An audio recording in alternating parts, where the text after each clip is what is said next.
జై శ్రీరామ్. అందరికీ నమస్కారం. వెల్కమ్ టు న్యూస్ అఖండ. నేను మీ కస్తూరి శ్రీధర్. మిత్రులారా, దేశవ్యాప్తంగా నీట్ పరీక్షా పత్రాల లీకేజీ వ్యవహారం పైన విద్యార్థులు అందరూ కూడా నిరసనలో తెలుపుతున్న సమయంలో గోవా వేదికగా ఒక షాకింగ్ నిజమంతా కూడా బయటపడింది.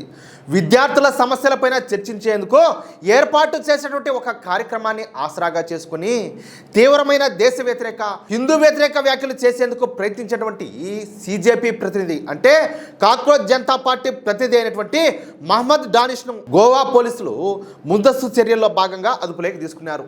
ఈ ఘటనకు సంబంధించినటువంటి పూర్తి వివరాలు లేకపోతే మొన్న శనివారం సాయంత్రం గోవాలోని పనాజీ ఆజాద్ మైదాన్లో సౌటిజా రీసెర్చ్ ఫౌండేషన్ ఆధ్వర్యంలో ఒక సమావేశం జరిగింది. నీట్ పరీక్షలో జరిగినటువంటి అక్రమాలు అలాగే విద్యార్థులకు జరిగినటువంటి అన్యాయం పైన చర్చించడం ఈ సమావేశం ముఖ్య ఉద్దేశం. ఈ కార్యక్రమానికి సాధారణ విద్యార్థులతో పాటు ఈ కాంగ్రెస్ పార్టీ నాయకులు, అదేవిధంగా ఈ కాక్రోచ్ జనతా పార్టీలకు సంబంధించినటువంటి ఆ కార్యకర్తలు, అదేవిధంగా కొంతమంది అతిథులు కూడా హాజరైనారు. సరే, హాజరైన వాళ్ళలో ఎలాంటి వాళ్ళు ఉంటారో మీకు కూడా బాగా తెలుసు. ఎందుకంటే ఢిల్లీ ప్రొటెస్ట్లో ఏం జరిగిందో మనం కళ్ళారా చూసినాం కదా.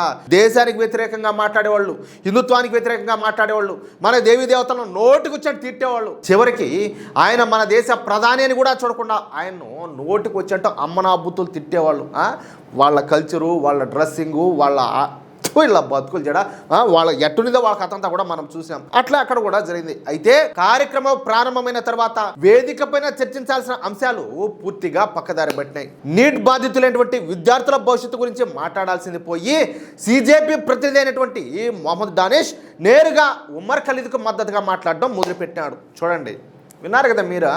బస్ అల్లాకి నామి రహేగా, అల్లాహు అక్బర్, ఇవి అంటే ఆడ స్లోగన్సా? నువ్వు స్లోగన్స్ ఇవ్వాలనుకుంటే విద్యార్థులకు అనుకూలంగా ఇవ్వు, లేకపోతే ఏవైతే లోపాలు జరిగాయో, ఇప్పుడు ఆ పరీక్షలో ఏవైతే మోసాలు జరిగాయో పేపర్ లీకేజ్లకు సంబంధించి వాటికి సంబంధించిన నినాదాలు ఇవ్వు, లేకపోతే ప్రభుత్వానికి వ్యతిరేకంగా నినాదాలు ఇవ్వు.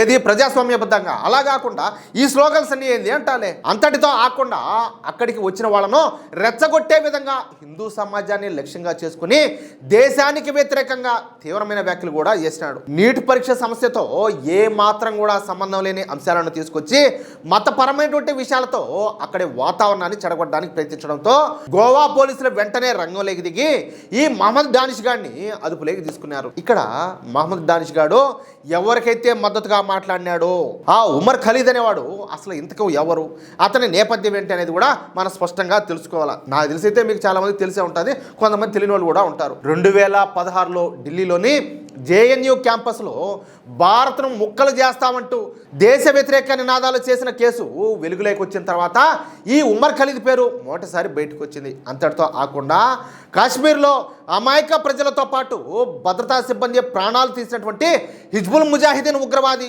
బుర్హాన్ వానిని కూడా ఒక విప్లవకారుడిగా చూపించే ప్రయత్నం చేశాడు. ఎవరు? ఈ ఉమర్ ఖలీద్ గాడు. అంతేకాకుండా 2020 ఫిబ్రవరిలో అమెరికా అధ్యక్షుడిగా ఉన్నటువంటి డొనాల్డ్ ట్రంప్ మన భారత్కు వచ్చే సమయం చూసి మన దేశ ప్రతిష్టను దిగజార్చేందుకు ఈశాన్య ఢిల్లీలో ఒక పెద్ద కుట్రకు ప్లాన్ చేశాడు.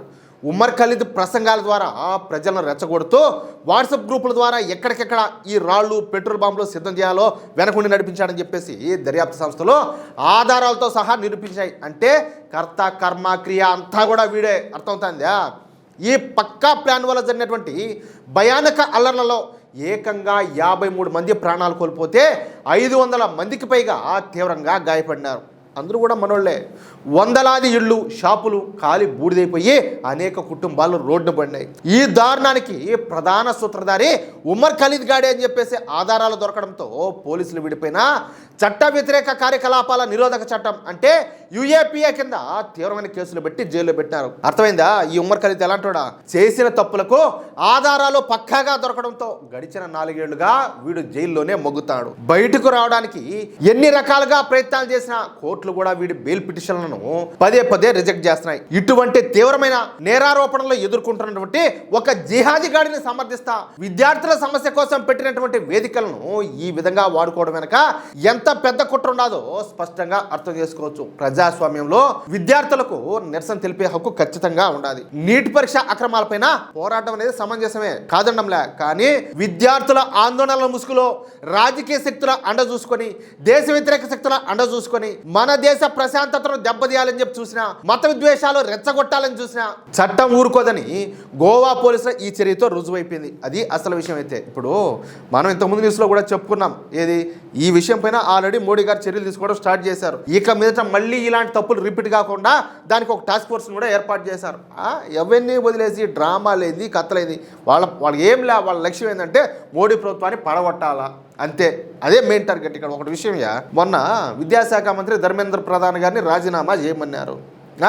సరే, ఆయన రాజీనామా చేసినాడు. రాజీనామా చేసినాక ఏం కాంగ్రెస్ జనతా పార్టీ వాడు వచ్చాడా విద్యాశాఖ మంత్రిగా? లేకపోతే ఈ కాంగ్రెస్ వాళ్ళు వచ్చారా, లేకపోతే ఇంకా ఈ ఆమ్ ఆద్మీ పార్టీ వాళ్ళు వచ్చారా? మళ్ళా వచ్చింది విద్యాశాఖ మంత్రిగా బీజేపీ అయినే కదా. మోడీ గారు దిగిపోతే రేపు యోగి గారు వస్తారు, అప్పుడు ఉంటుంది మీకు తిక్కతనాలు తీరిపోతుంది, అట్నే దోలు తీరి ఆరిపోతుంది. ఏం మనుషులు రా స్వామి మీరు.